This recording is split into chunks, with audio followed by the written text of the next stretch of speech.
So in this video, we'll introduce you to measures of central tendency and how to use SPSS to calculate these. We have three different measures of central tendency: the mean, that's the average; the median, that's the middle point of the ordered measures; and the mode, that's the most frequent value. So let's see how we can use SPSS to calculate the mean. Here we have the formula for the mean.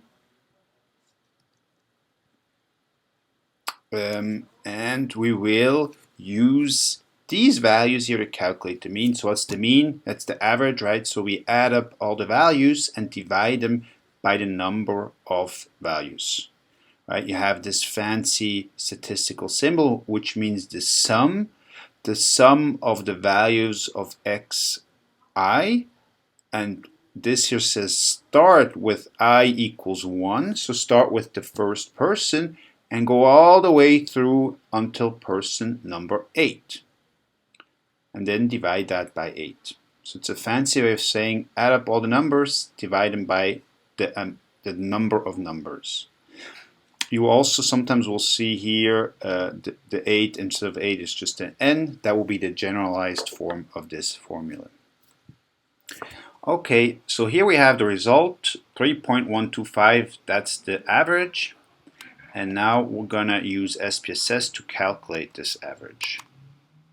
So I'm gonna start a new data file. And right here we are assuming that we're talking about excitement for statistics. So I'm gonna call this node, I'm in the variable view, I'll call this first variable excitement. And then we're going to say what type of variable is this. That's a numeric, that's fine. Right? And the label, it's excitement for statistics. Note in the label, I usually give a little bit more information than when I just use the name of the variable. And then what you could do is also define values. We don't have to do this, but we could say, let's just say we ask people to rate it from 1 to 10. We say 1 is very low excitement, add it, and then we could say 10, let's say very high excitement, and add it. You could do every 1, 2, 3, 4, but right here I'm just defining the anchoring points. Then you could also define what the missing values is. Right now we don't have any missing values. And here you can pick the measurement scale. So this should be very familiar to you by now. Scale, ordinal, or nominal, we'll call this a scale variable. Right? You could debate, is it just ordinal? Right, but we'll assume that it's a scale.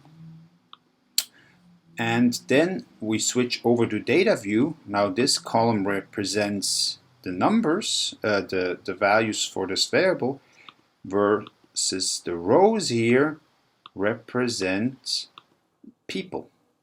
So let's go back to our data. When we see, okay, person 1 had a 3, so we'll type in 3.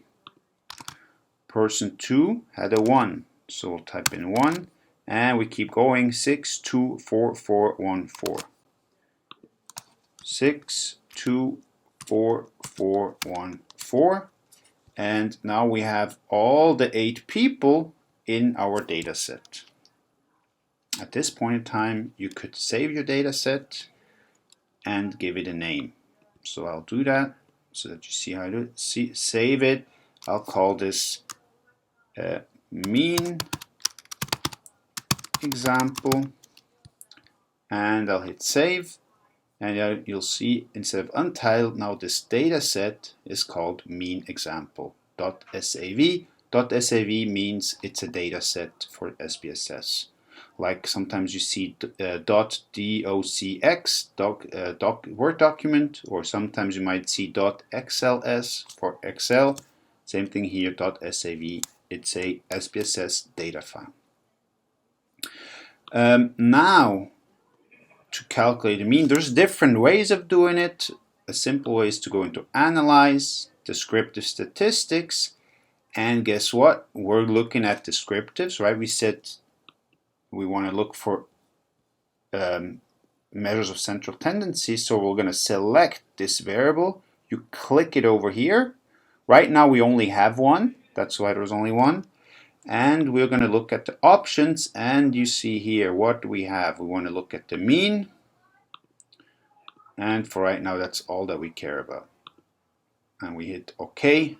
Calculate that, please. So now you get the result. The variable excitement for statistics has an n, a sample size of 8, and the mean is 3.125. So that will be how you calculate a mean using SPSS.